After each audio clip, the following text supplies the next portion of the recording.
Welcome back to Kingston Reviews. Derek here. Thank you guys for tuning into another video. I really appreciate it.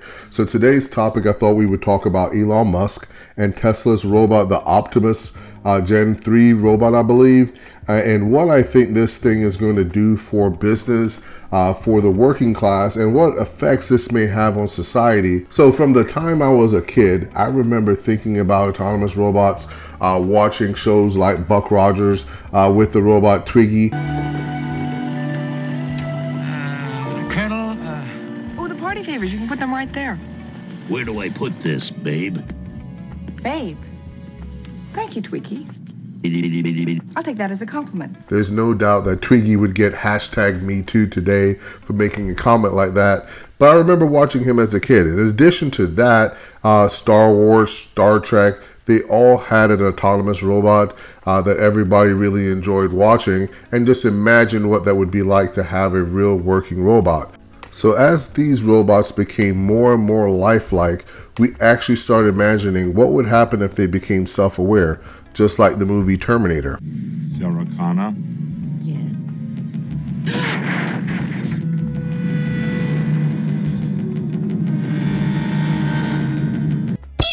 And now we're in the reality where AI and technology have come to the point where this may actually become a reality. Optimus robot is the thing that everyone is talking about the most right now.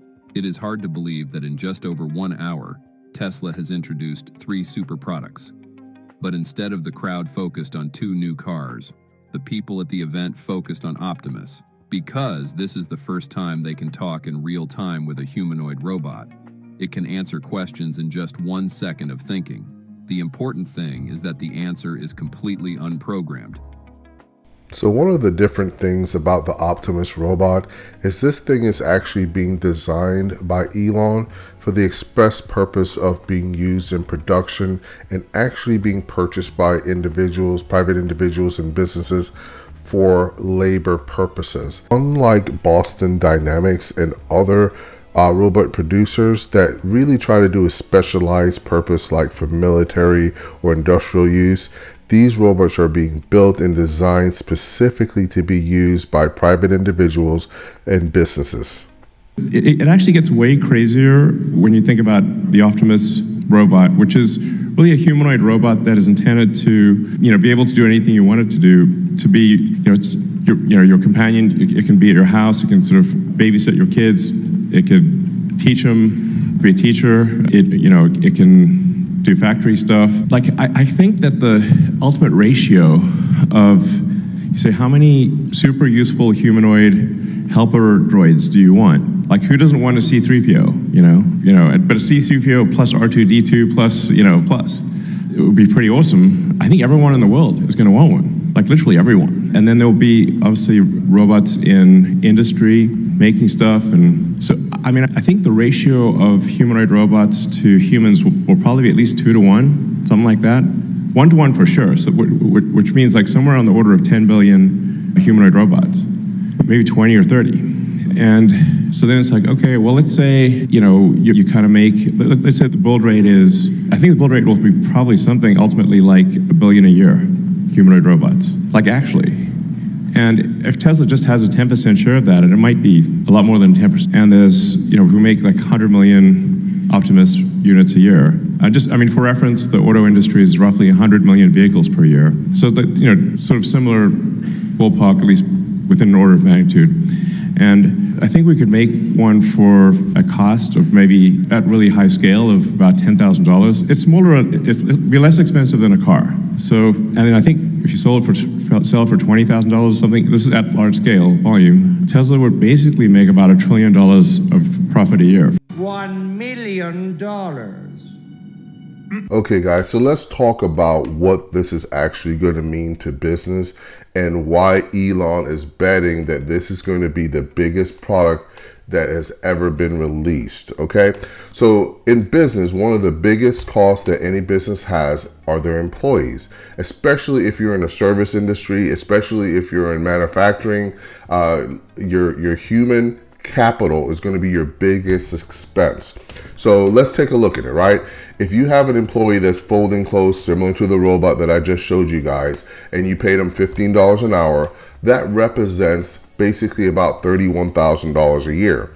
Now keep in mind, $15 an hour today, especially in a manufacturing environment, is not even a really high wage. It's a really basic wage. It also does not take into account the human factors, right? So if you have a repetitive job, you have the risk of an employee having injuries, repetitive work injuries like carpal tunnel, something like that. You have people that they're going to need time off. They have family time, injuries. The difficulties just continue with human capital, right?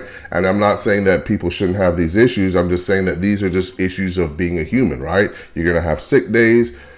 If you just took it at a 1-to-1 ratio, if you had a robot that was only able to work 8 hours, right, and then you had this human that you cost you $30,000 a year as a company, and the robot cost you $30,000 outright. Now I'm sure there's going to be like software upkeep and maintenance and repairs and stuff like that. But let's say, just for simplicity, that it was a 1-to-1. The cost was $30,000 for a human, $30,000 for a robot. The benefits of having the robot is your costs are going to be much more fixed associated with that robot, as it's going to be associated with your human capital. And that's going to be a huge thing for businesses. I think that's something that Elon knows no one's really talking about, but this is something that businesses think about all the time, right? Like if you have employees and you say, hey, how am I going to get employees, right? You got to hire them. You're going to be hiring, firing. Well, robots aren't like that, right? Robots, you hire them and they're going to be working that job forever until they basically become obsolete, and you can upgrade at the time that you seem fit. So there's just so many benefits that robots have over human capital that you just can't avoid it. And I think that's what he's gambling on here, is that long term, this is going to be so beneficial to businesses that businesses are actually going to have to purchase a robot. So one of the reasons why I said that companies are going to have to consider AI robots a big part of their future plan is, let's take a look at the past, okay, and how technology changed industries. So let's look at Netflix and Blockbuster. Now, there was a time where Blockbuster was the king of video, okay? If you wanted a movie, you went to Blockbuster to get it, and that was the only place that you had to get it. Now, Netflix was the upstart. They came up and said, hey, we're gonna have this box that you rent movies from. As many as you want for just $20 a month, and no late fees. Go to Netflix.com, make a list of the movies you want to see, and in about one business day, you'll get 3 DVDs. Keep them as long as you want, without late fees. You can eventually rent them online. And Blockbuster actually at one point had a chance to purchase Netflix, but they thought that this online version, this picking up the movies from a box, was not what customers would want. They felt that it was impersonal, and they basically lost the opportunity to purchase Netflix. Now, we all know what happened. Netflix ended winning this battle of technology and customer service, because this is the way that customers want to receive the product. And I think that's what's going to happen here with AI robots, is that companies that adopt robots in the future are going to be way more efficient, way more cost effective, better service, and customers are just going to flock to them, and the ones that don't adopt it are going to be the ones that lose out. Hey Optimus, how much of you is AI? I can't disclose just how much. That's something you'll have to find out later. But some or none? I would say it might be some. I'm not going to confirm, but it might be some. Birthday? Yeah, whose birthday is it? It's my birthday. It's your birthday. My birthday. I'm not just going to tell you happy birthday. I'm going to sing you happy birthday, sir. What is your name? I'm Chad. Chad. Chad. Yes. All right, everyone, let's all sing happy birthday together while I dance. Yeah, baby. Birthday to you. Happy birthday to you. Okay, so as you guys can see, this thing does pretty darn good in communicating with people, carrying on a conversation, making jokes. It had the people laughing. In fact, I'd say that this thing actually does a better job than some people that I have met before. Anyone with a blue suitcase, you may now board. Finally. No, not you, sir.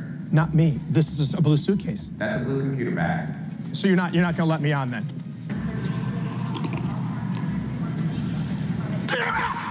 Damn it! God damn it!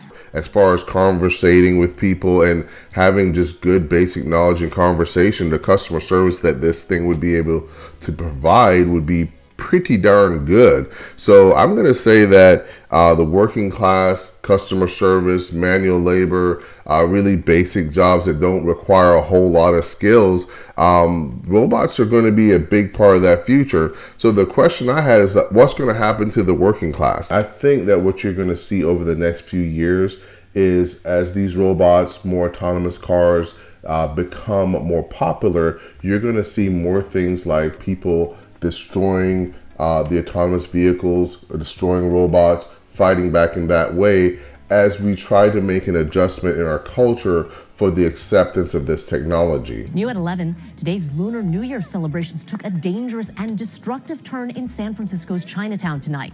A Waymo car was graffitied and set on fire by a mob of people on Jackson Street near Grant Avenue. I say Waymo, you say hell no.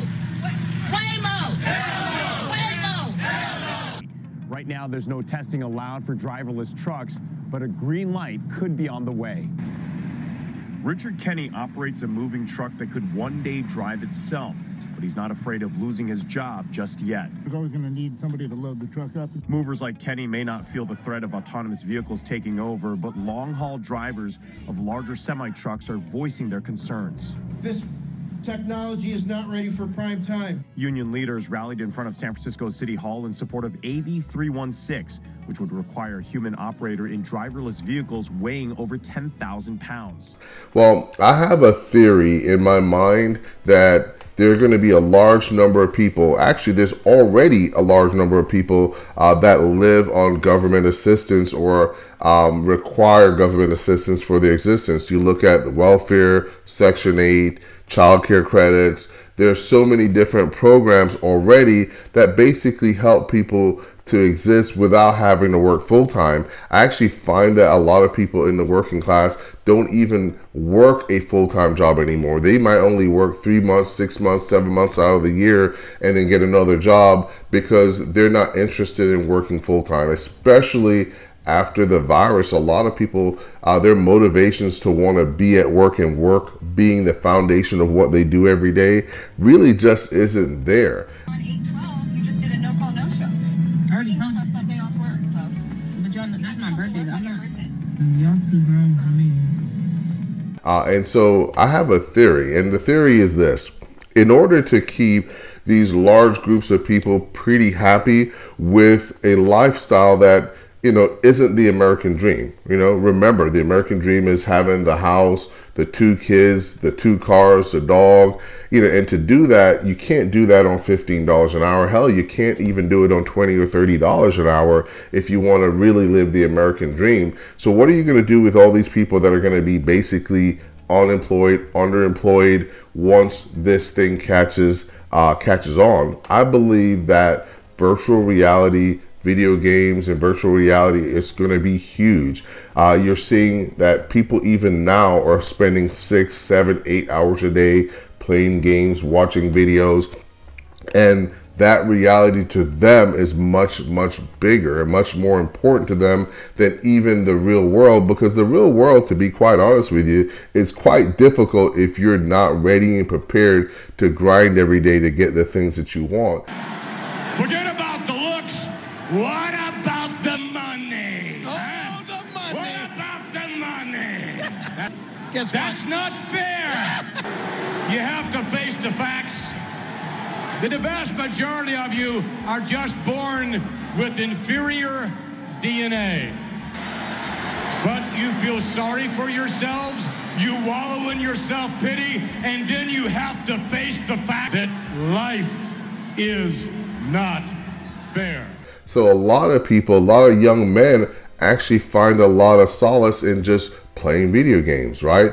If you don't have to go to work and make a car payment and do all these other things, and you live in this alternate world, I think that's what's going to happen. You're going to see a big push for people to be more in virtual reality, and that's much more acceptable, and having relationships and kids and houses and these things just are not going to be as popular in the next 10, 15 years. I think you already see it today, but it's just going to be much more common in the future. Do you have a long-term vision in terms of what you're trying to do with virtual reality and Oculus?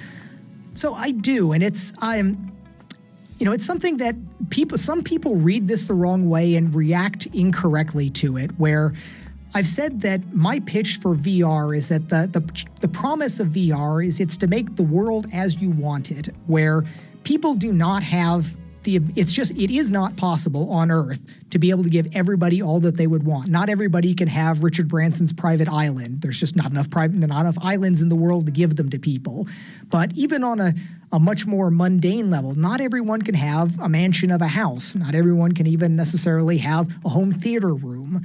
And these are things that we can simulate to some degree in virtual reality. Now, the simulation's not as good as the real thing. Again, if you are rich and you have your own home theater and mansion and private island, good for you.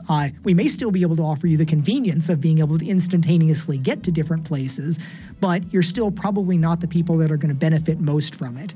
So I really think he makes an excellent point here. Not everybody can live the American dream anymore. It used to be something that we could talk about and everyone could make a plan to kind of achieve that.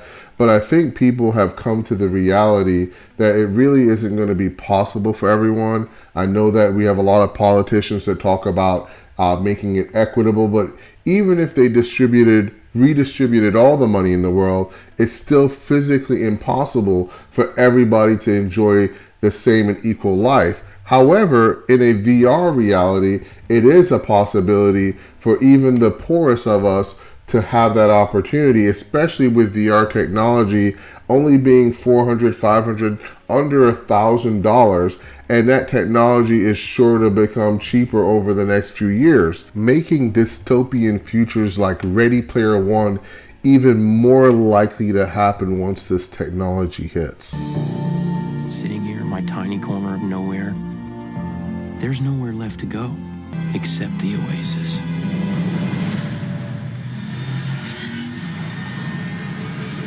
Okay guys, so here's the reality. I really believe that whether it's Tesla or it's going to be Boston Dynamics or other companies in China, I believe that the autonomous AI robot will be here soon, probably in the next 5 to 10 years. I know that Elon is saying in 2025 or 2026, these things will be on sale for as little as $20,000 to $30,000.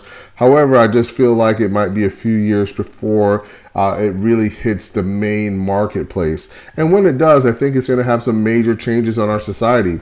If you guys disagree with me, let me know about it in the comments below. Really love to have a conversation here. I think it's really interesting how we can already see some of the societal changes with VR, video games, people checking out of the American dream and basically just kind of doing their own thing, especially the young men that are out there. My solution for this is I believe that everyone needs to gather as much resources and wealth. And the way that I think that's going to be the most successful is at the very minimum to have a side hustle. But I think you need to have your own business. Working for other people is just not the way to go in today's society. You're really going to have to earn more than $15, $20, $30 an hour in order to make your way in this life and to leave your family something in the future. If you guys like content like this, don't forget to get in the comment box below. Don't be scared. Let me know what you guys think about it and subscribe to the channel. Your subscribing to the channel really helps motivate me to continue to put out content like this. Thank you and see you next time.